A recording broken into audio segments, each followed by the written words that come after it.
साथियों जय हिंद। साथियों आज हम अपने 10 के दम सीरीज के अंतर्गत एक बहुत ही महत्वपूर्ण टॉपिक हिस्ट्री के 10 क्वेश्चंस पे चर्चा करेंगे। साथियों ऐसे ही बहुत क्वेश्चंस का कलेक्शन हमारे कैलिबर अड्डा के प्लेलिस्ट में है, आप जाइए, उसमें 600 से अधिक क्वेश्चंस का कलेक्शन है। आप जाइए, रिवीजन करिए, आपके आने वाले जो एग्ज़ाम्स हैं उसमें आपके लिए बहुत ही लाभकारी होंगे। दोस्तों केवल हम ये वादे के साथ कह सकते हैं, आप केवल ये हमारे 10 के दम सीरीज के जितने क्वेश्चंस हैं हिस्ट्री, ज्योग्राफी, पॉलिटी और करंट अफेयर के, अगर आप इसको कर लेंगे तो आप अच्छे मार्क्स लाएंगे, डेढ़ श्योर है। अदर्स कहीं से भी आप चैनल देखते हो उससे ज़्यादा मार्क्स आपके इस हमारे कैलिबर अड्डा के से आएंगे। मैक्सिमम क्वेश्चंस आप अटेंड करेंगे और उसको कर लेंगे। अगर इसको आप कंटिन्यू हमारे कैलिबर अड्डा के सीरीज को 10 के दम सीरीज को आप अगर देखते रहेंगे तो वनडे में आने वाले करंट अफेयर्स के क्वेश्चंस और हिस्ट्री, ज्योग्राफी, पॉलिटी, जीएस के क्वेश्चन एक भी आपका शायद ही छूटे। तो दोस्तों विश्वास करिए और कैलिबर अड्डा देखते रहिए। आइए देखते हैं आज के हमारे 10 इंपॉर्टेंट क्वेश्चंस। पहला क्वेश्चन है, यूलित सभ्यता किसे कहते हैं? तो साथियों पहले मनुष्य क्या था? पाषाण काल में मनुष्य खाना बदोशी था, इधर उधर जंगलों में अपने शिकार के लिए खाने की तलाश में घूमता रहता था।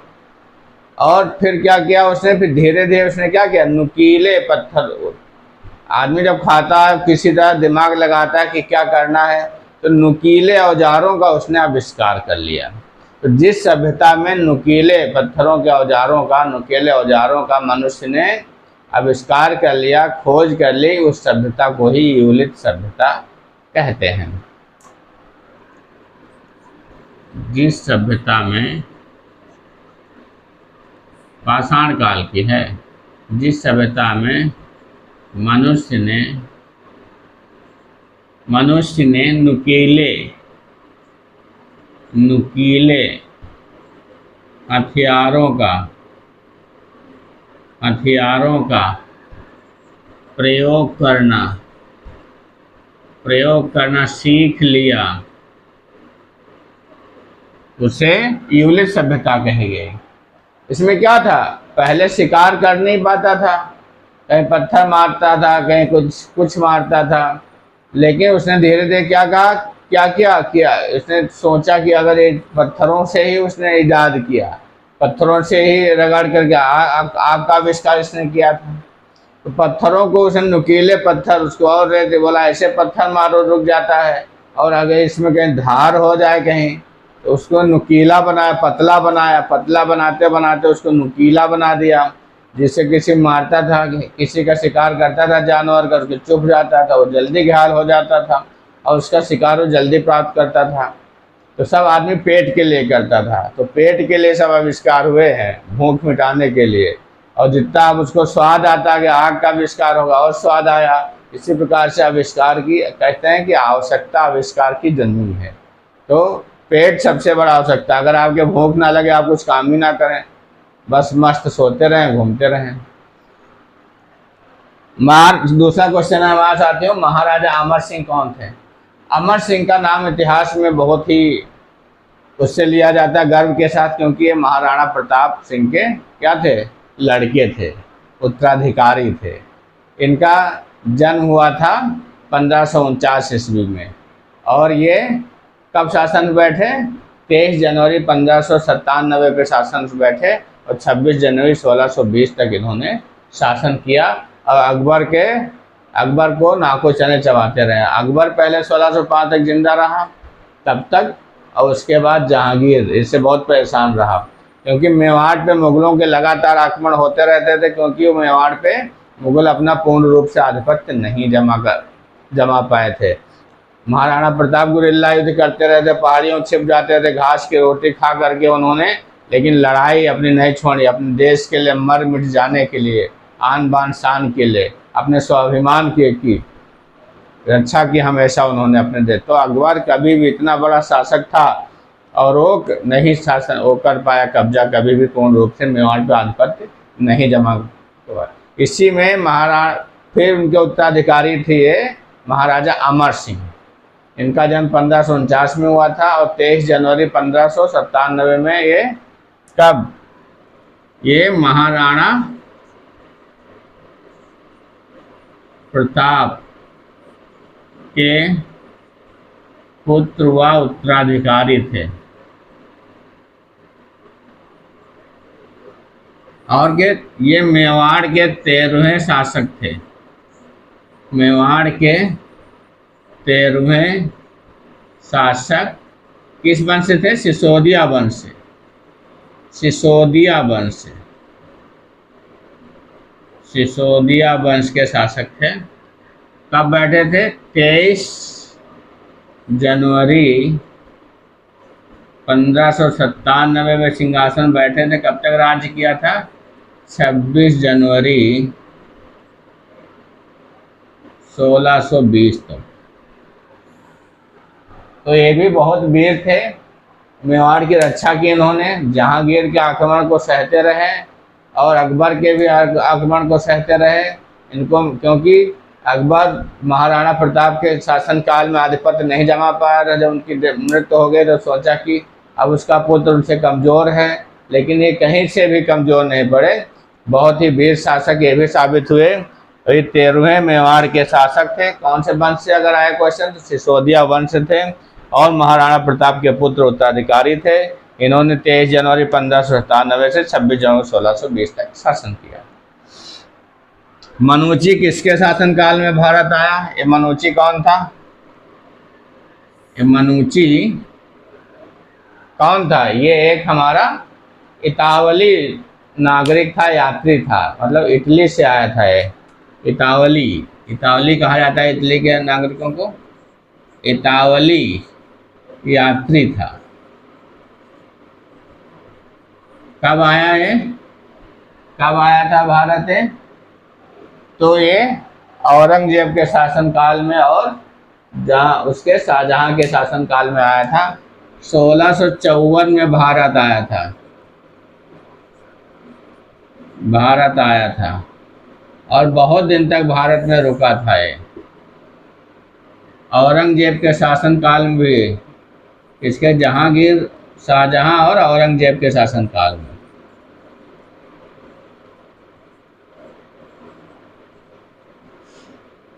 औरंगजेब के शासनकाल में भारत आया था। इसने मुगलों की व्यवस्था को बहुत ही विस्तार पूर्वक चित्रित किया है। वृत्तांत लिखा है इसने। ये इतावली यात्री था और ये बहुत ही पूरी तरीके से इसका अध्ययन करने आया था। मुगलों का शासन था। इसने सुना था कि मुगल जो है बहुत स्ट्रांग है, तो उनकी शासन व्यवस्था को देखने आया था। इसलिए 1654 में भारत आया था। और किसके शासन काल में अगर पूछा तो ज़्यादातर है औरंगजेब के शासन काल में भारत में रहा। अगर मुख्य रूप से पूछा जाए कि मनुची किसके शासन काल में मुख्य रूप से आया, तो शाहजहां उस समय कमज़ोर पड़ गया था। पूरा वर्चस्व किसका था? औरंगजेब का था। तो आप लिखेंगे औरंगजेब के शासनकाल में ये भारत आया। इतावली यात्री था, इटली का था। वेनिस में इसका जन्म हुआ था। वेनिस, इटली के वेनिस जन्म हुआ था। 1638 में इसका जन्म हुआ था।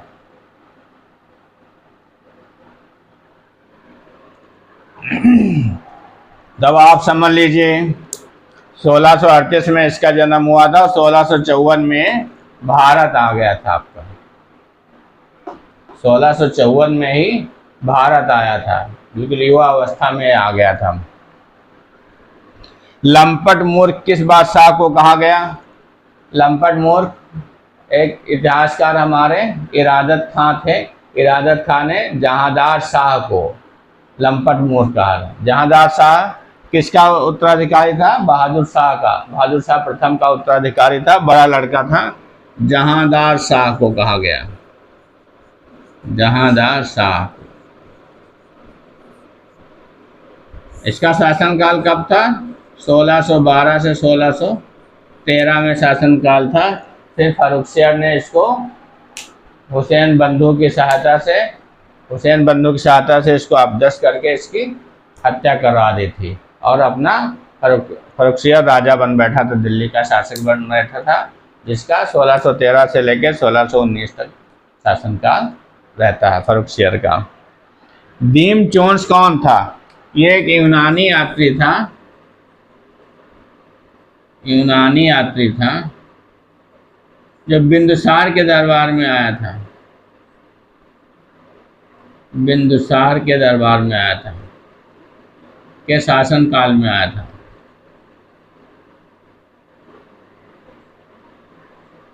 भारत आया था, जिसने मौर्यों की शासन व्यवस्था की पूर्ण रूप से खूब बड़ाई की है और बहुत स्ट्रांग बताया है भारत को एक धनी समृद्ध राज्य के रूप में इसने अपना क्या क्या वर्णन किया है।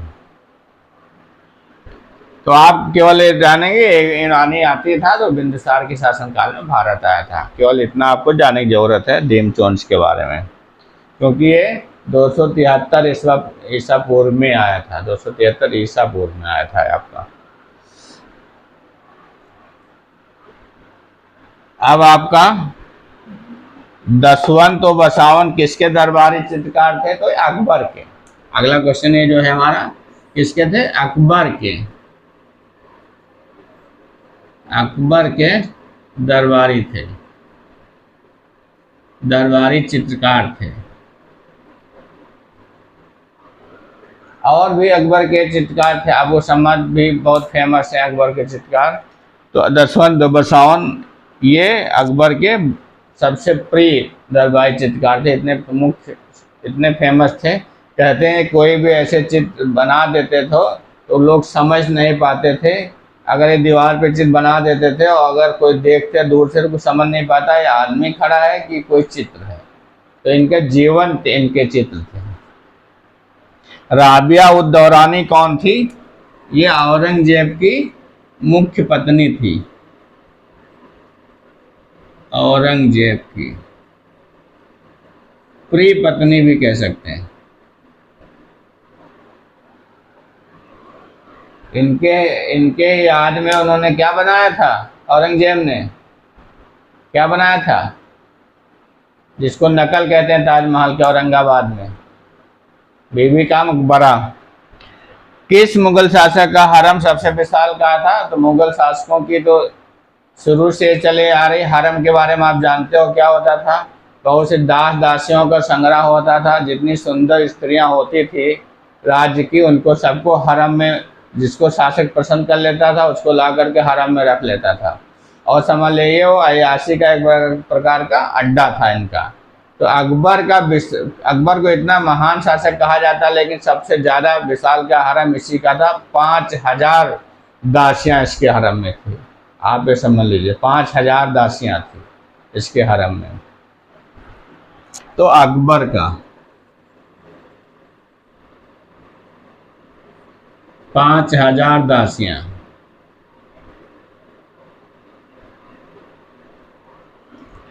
सरहिंद की लड़ाई किसके मध्य हुई दोस्तों? तो सरहिंद की लड़ाई हुई है, ये हुई थी 1555 में। बैरम खां और मुगल सेनापति बैरम खां था और सिकंदर सूरी अफगान शासक था सिकंदर सूरी। सिकंदर सूरी के मध्य कब हुई? 1555 में।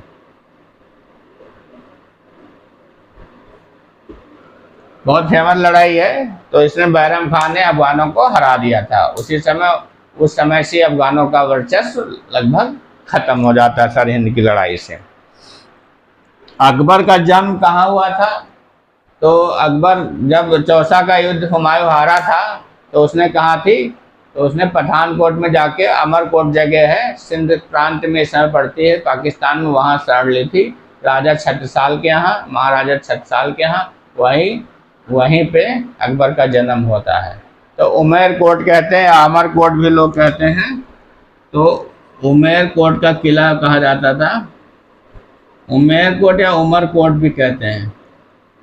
कोट किले में कहाँ पड़ता है? सिंध पाकिस्तान में। वर्तमान में सिंध वर्तमान में पाकिस्तान में।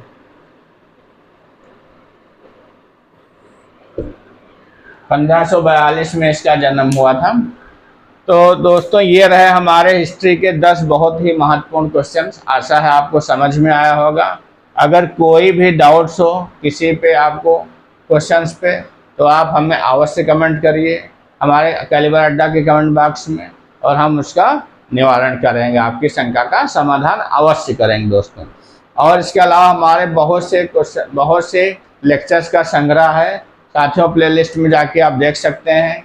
चाहे हिस्ट्री का क्वेश्चन देखना हो आपको, चाहे पॉलिटी का देखना हो, चाहे आपका ज्योग्राफी का देखना हो, चाहे करंट अफेयर का देखना हो, चाहे मैथ का देखना हो, चाहे आपका फिजिक्स का देखना हो, चाहे इंग्लिश ग्रामर का देखना हो, चाहे गवर्नमेंट स्कीम्स का देखना हो। और बहुत इम्पॉर्टेंट हमारी हिंदी की क्लासेस शुरू हो गई हैं, 2 लेक्चर हो चुके हैं। सुधा मैम उसको पढ़ा रही हैं, और आप जनरल हिंदी सभी उसमें आती है, एग्ज़ाम्स में, कंपटिशन्स में आप उसका लाभ उठाइए और उसके वीडियो देखिए। और मैम बहुत अच्छा पढ़ाती हैं, और उसको आप हमारे चैनल को अगर सब्सक्राइब नहीं किए हैं तो आप सब्सक्राइब कर लीजिए और देखते रहिए, और आप सजेशन दीजिए, कमेंट करिए। आपका स्वागत है।